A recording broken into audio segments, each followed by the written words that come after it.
अस्सलाम वालेकुम स्टूडेंट। इस लेक्चर में हम ये हमारे पास एक प्रूफ है लिमिट से रिलेटेड जो आगे लिमिट के क्वेश्चंस में यूज़ भी होगा। हम एक दो एग्जांपल्स भी इसके हवाले से देखेंगे। हमने ये चीज़ प्रूफ करनी है। ई है और ई की वैल्यू जो है ये आपको पता है 2.71 समथिंग, आगे भी आप देख सकते हैं ये इसकी इक्वल होती है। ठीक है, 821 इस तरह की कुछ होती है। ठीक है, 2.7821 ये कंटिन्यू होती है। तो हमने इस चीज़ को प्रूव करना है। इसको प्रूव करने के लिए हमने क्या करना है, बाय द बाइनोमियल सीरीज, हम बाइनोमियल सीरीज को यूज करेंगे by using binomial series, bye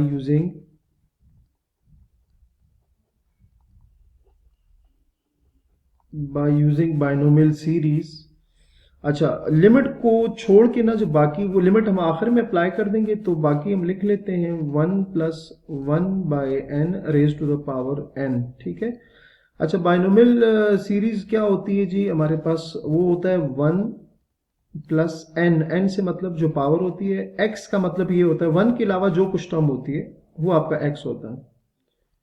तो ये 1/n plus n into n-1 divided by 2 factorial x का स्केयर मतलब 1/n का स्केयर, 1/n का square plus n into n-1 n-2 divided by 3 factorial, वहां जगह नहीं, मैं यहाँ लिख रहा हूँ 1/n का होल क्यूब और अप टू सो ऑन। ठीक है, ये मैंने बेसिकली बाइनोमियल जो सीरीज है वो अप्लाई की इस पे। अच्छा, अब इसको सिंप्लीफिकेशन की तरफ लेके जाएंगे तो 1+1/n raise to the power n, यहाँ ये दोनों कैंसिल हो जाएंगे। 1+1 प्लस यहाँ पर n into n-1 divided by 2 factorial, और 1/n² का मतलब होगा, इस तरह से लिखा जा सकता है, plus n into n-1 n-2।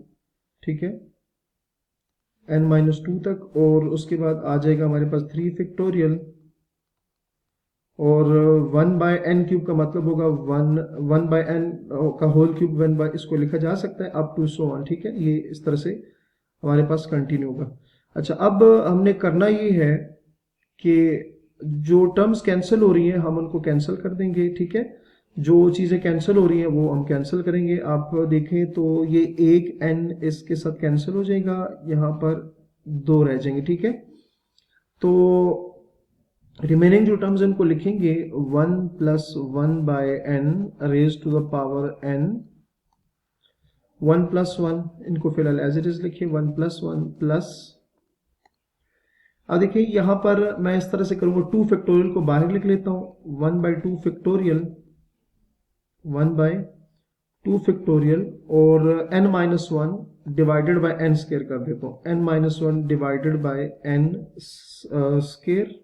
ठीक है, बल्कि स्केयर नहीं, एक टर्म यहाँ पर हमने कैंसिल कर दी थी, जस्ट n के साथ इसको क्या करेंगे, डिवाइड करेंगे। ठीक है, वो n स्केयर नहीं है, n आएगा सिर्फ, तो n आ गया।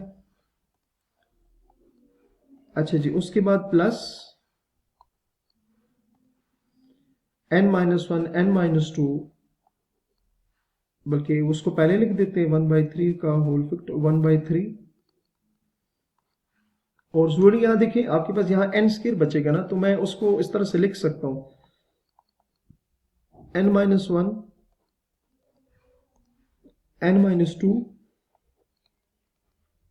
और n स्केयर को मैं n इंटू n लिख सकता हूँ up to so on.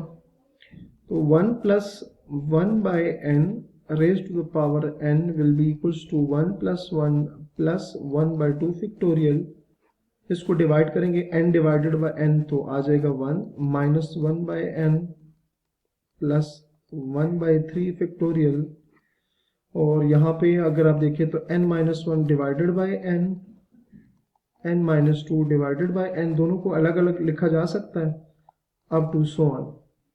1+1/n raised to the power n, 1+1 plus 1/2 factorial, 1 minus 1/n plus 1/3 factorial, और यहाँ से देखें n minus n divided by n, तो इसका आंसर जो है वो आएगा आपके पास 1 माइनस 1 बाय n आ जाएगा, और यहाँ पर भी आ जाएगा 1 minus 1 by sorry 2 by n, 2 by n आएगा, ठीक है, up to the so on, ठीक है। अच्छा, अब क्या करेंगे, अब हमने दोनों साइडों पर लिमिट अप्लाई कर देनी, क्योंकि असल में तो हमें लिमिट चाहिए ना विद इन्फिनिटी, तो हम दोनों साइडों पर लिमिट अप्लाई करेंगे। तो आपके पास आएगा limit n approaches to plus infinity 1 plus 1 by n raise to the power n, और राइट साइड पे भी लिमिट अप्लाई करेंगे, limit n approaches to positive infinity, बाकी जो वैल्यूज है वो एज इट इज लिखेंगे 1 प्लस 1, तो इसको मैं 2 लिख देता हूं। बाकी क्या है 1 बाई 2 फैक्टोरियल, 1 बाय 2 फैक्टोरियल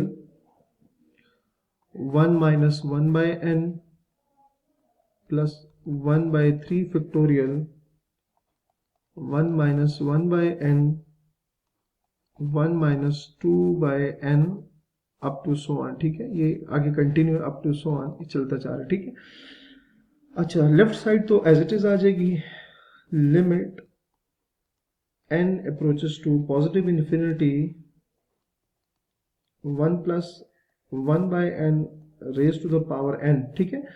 अब सर चेक करें n किसको अप्रोच करे, पॉजिटिव इन्फिनिटी, तो उसका मतलब क्या है, जहां जहां n होगा वहां इन्फिनिटी पुट करना है, तो 1 by infinity 0, 1 by infinity 0, 2 by infinity वो भी क्या हो जाएगा, 0 हो जाएगा, ठीक है। तो बचेगा क्या, आप देखें 2 प्लस 1 बाय 2 फैक्टोरियल बचेगा यहाँ से, ठीक है। इधर देखिए 1 बाय इन्फिनिटी 0, 1 बाय इन्फिनिटी 0, तो यहाँ से बच जाएगा 1 बाय 3 इन्फिनिटी, तो अगली जो टर्म है वो भी मैं लिख सकता हूँ 1 बाय 4, आगे जाके कहीं तो आएगा ना 1 बाय 4, अगली भी लिख सकते हैं 1 by 5 infinity up to so on कर देते हैं इसको, ठीक है। तो यहां से सिंप्लीफाई करेंगे n approaches to positive infinity 1 plus 1 by n raise to the power n 2 plus 1 by 2 factorial का मतलब होता है 1 बाय 2, और 1 बाय 2 का मतलब है जी 0.5, ठीक है। 1 बाय 3 फैक्टोरियल का मतलब है 1 बाय 6, और 1 बाय 6 का मतलब है हमारे पास 0.14 टाइम्स 6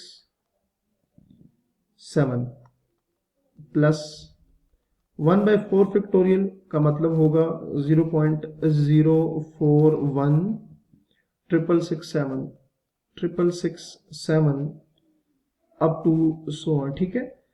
तो हमारे पास यहाँ से जो आंसर आ जाएगा, limit n approaches to positive infinity 1 plus 1 by n raise to the power n, इस सब को अगर आप ऐड करें ना स्टूडेंट, तो हमारे पास जो आंसर है ना वो आ जाएगा 2.71881 अप टू सो ऑन, और इसी को क्या कहा जाता है, e कहा जाता है। तो ये इसमें हमने प्रूव कर लिया। तो यहाँ तक आपको समझ आ गया होगा। अपना बहुत सारा ख्याल रखिएगा। अल्लाह हाफिज।